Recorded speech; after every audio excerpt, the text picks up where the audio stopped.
Innanzitutto chiariamo una cosa. Oggi, mentre noi stiamo depositando una proposta di legge per rendere operativo i proventi della mafia a favore della collettività, in Parlamento proprio oggi si sta votando un provvedimento di un ennesimo indulto a favore della criminalità. Questo è il problema. Nel nostro Parlamento non si prendono decisioni che interessano davvero i cittadini.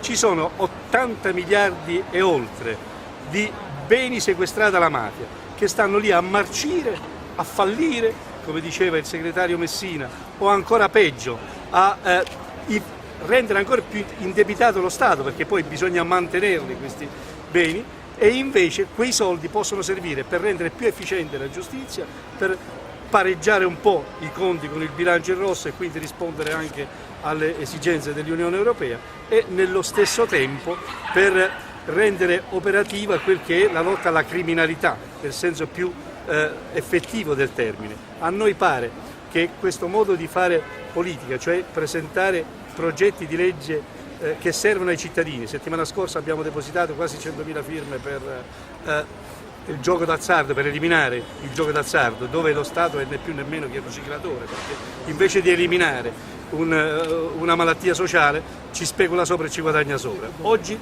ci avviamo a un'altra proposta di legge, sempre di iniziativa parlamentare, popolare, proprio perché all'interno del Parlamento queste proposte di legge non vengono portate avanti, ma avvertiamo i Presidenti di Camera e Senato, avvertiamo il Parlamento.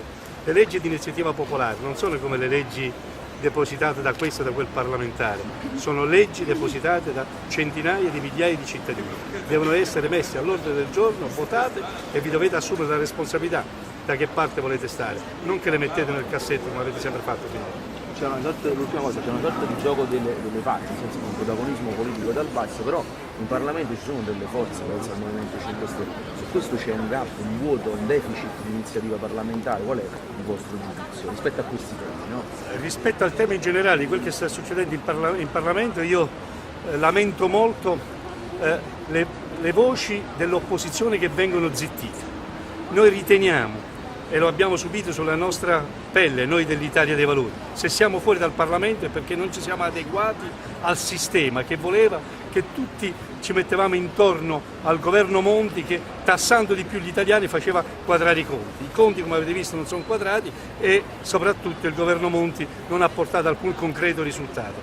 Invece io credo che bisogna denunciare le cose che non vanno, e il Movimento 5 Stelle in Parlamento ha denunciato che 7 miliardi e mezzo la Banca d'Italia li sta regalando alle banche, al sistema bancario, alle lobby finanziarie, e poteva invece utilizzarlo per rilanciare l'economia, soprattutto delle piccole e medie imprese e delle giovani imprese.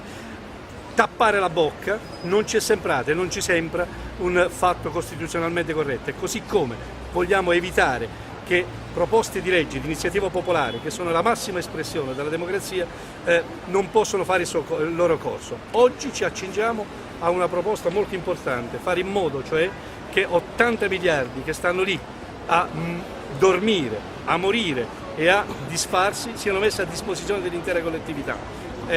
Vogliamo anche che i disegni di legge di iniziativa popolare che abbiamo già depositato siano immediatamente discussi in Parlamento. Invece di discutere dei massimi sistemi, discutete di legge che i cittadini votano.